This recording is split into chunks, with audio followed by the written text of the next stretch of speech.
Hello everyone, good morning. Mister and Mrs ওয়ার্ল্ডের নতুন একটি ব্লগ ভিডিওতে আপনাদের স্বাগত। চলে এসেছি নতুন একটা ভিডিও নিয়ে। প্রথমেই সকালে উঠে চলে এসেছি ছাদে। আজকে আমাদের কাছে এটা ভিয়েতনাম মালটা, এই ভিয়েতনাম মালটাগুলো পেকে গেছে। একটা তো পচেই গেছিলো, দেখতে পাইনি। এগুলো উঠিয়ে নেব। 3টে ভিয়েতনাম মালটা উঠিয়ে নিয়েছি। তারপরে নিচে চলে এসেছি। কালকে রাতে পার্সেল এসেছিলো পার্সেল দুটো আনবক্সিং করে নিলাম। এখানে আমার ছেলের জন্য আমি কিছু ড্রাই ফ্রুটস অর্ডার করেছি নতুন। পেস্তা নিয়েছি একটা, এটা পেস্তা। অনলাইনে বেশিরভাগ পেস্তাই কিন্তু সব রোস্টেড আর সল্টেড। এটা হলো একেবারে মানে কাঁচা যে পেস্তা হয় সেই পেস্তা। এটা আমি অ্যামাজন থেকেই নিয়ে নিয়েছি। আর তারপরে আরও কিছু গ্রোসারিতে নিয়ে নিয়েছি, সেটা হলো 1 প্যাকেট মাখানাটা শেষ হয়ে গেছিলো। আর নতুন এবার ওকে আমি দেওয়া শুরু করছি বিভিন্ন ধরনের মিক্স সিডস। পেস্তাটাও আমি প্রথম দিচ্ছি। পেস্তাটা একটু দামি তো, একটু কস্টলি, তাই দিতে পারিনি আগে। আর আমি দিইও নি আগে। আগে আমন্ড, আখরোট, কাজু এগুলোই খেত। এটা একটা টাটা সম্পূর্ণ নামের এই মিক্স যে 7 in 1 এই সিডসটাই আমি নিয়েছি। এটা রিভিউটাও দেখেছিলাম ভালো, এটাও দেখে মনে হয়েছে ভালো। আর এই টাটভার একটা অর্গ্যানিক জয়গারি পাউডার আগেও নিয়েছিলাম, এটা খুব ভালো, এটা আমি নিয়েছি। এটা ওই 65 টাকা মতো দাম পড়েছিল। বাবু এখনো ঘুমাচ্ছিল, তাই আমি আমাদের চাটা বানিয়ে নিয়েছি। আমি চা খেয়ে নেব, তারপরে বাবুকে আমি খাবার বানিয়ে দেবো সকালবেলাতে। আর ও কিন্তু সকালে ঘুম থেকে উঠেই একেবারে খেতে পারে না। আজকে ওকে আমি ভাবছি একটু হেলদি ব্রেকফাস্ট দেওয়ার চেষ্টা করব। আমার মনে হচ্ছে শরীরটা একটুখানি বোধহয় খারাপ করছে। ওর মুখে একটু ঘা হয়েছে। আর ওর বোধহয় ঠান্ডা ঠান্ডা একটু লেগেছে মুখেই। একটু বাচ্চাদের সাথে সাথে যে ঘাগুলো হয়, এগুলো আরাফের মুখে একটু হয়েছে। একটু খাবার দেখছি খেতেও ঠিক পাচ্ছে না। সকালবেলাতে একটু ওটস দিয়ে দই দিয়ে ওকে দেবো। সেজন্য প্রথমে আমি একটা কড়াই নিয়ে নিয়েছি। কড়াই আমি 1 চামচ আমি ওটস দিয়ে দিয়েছি। ওটসটাকে একটু আমি ভেজে নেব, মানে একটু ড্রাই করে নেব। ওটসটাকে আমি নামিয়ে নিয়েছি। এবার এখানেই 1 চামচ যে মিক্স সিডস আমি নিয়েছি, মানে যেটা দেখালাম আপনাদেরকে, সেটা নিয়ে নিয়েছি। একদম টিস্পুনে 1 টিস্পুন, খুব বেশি আমি দিইনি প্রথমবার বলে। এবার এটাকে আমি একটুখানি মানে ড্রাই রোস্ট করে নেবো। এখন চটপটা আওয়াজ হচ্ছে, তার মানে বুঝে গেছি হয়ে গেছে সঙ্গে সঙ্গে কয়েক সেকেন্ডের মধ্যে। তারপরে কড়াইতে একটু পানি দিয়ে ওটসটা যেটা একটু ভেজে রেখেছিলাম সেটা একটু গুঁড়িয়ে নিয়ে এটা কুক করে নেব। এটা এদিকে কুক হতে থাক, আমি ওদিকে আমি দই দিয়ে ওই মিক্সটা বানাই। আমি একটা সার্ভিং বলে দই নিয়ে নিয়েছি। আর ওই যে মিক্স সিডসটা সেটা একটু গুঁড়িয়ে নেব, কারণ আরাফ এখন গোটা জিনিস অতটা চিবিয়ে খেতে পারবে না। আর সিডসটা গুঁড়িয়ে দিলে ওর খেতে সুবিধা হবে। আমি একটু গুঁড়িয়ে নেব। এবার আমার দইটাও রেডি হয়ে গেছে। এরপরে আমি 2টো খেজুর নিয়ে নিয়েছি। খেজুর দুটো ছোট্ট ছোট্ট করে কেটে নেব, একবারে ছোট ছোট করে।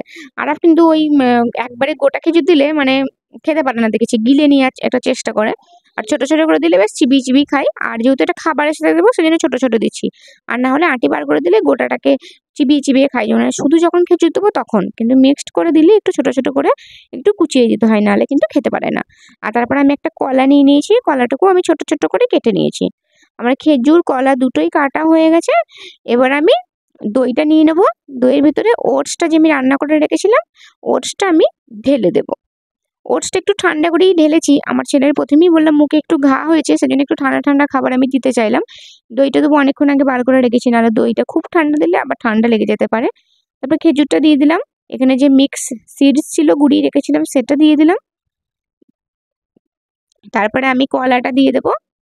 আমি এখানে কোনো রকমের মানে মধু বা গুড় কিছু অ্যাড করিনি, মিছরিও অ্যাড করিনি। মধু একটু অ্যাড করতাম, কিন্তু মধুটা সেই মুহূর্তে আমার মনে ছিল না।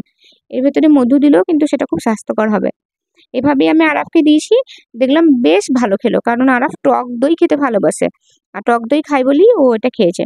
তারপরে সেই বেলার দিকে আমাদের গাছের এই লেবুগুলো, মালটা মানে মোসাম্বিগুলো, আরাফকে একটা জুস করে দিলাম।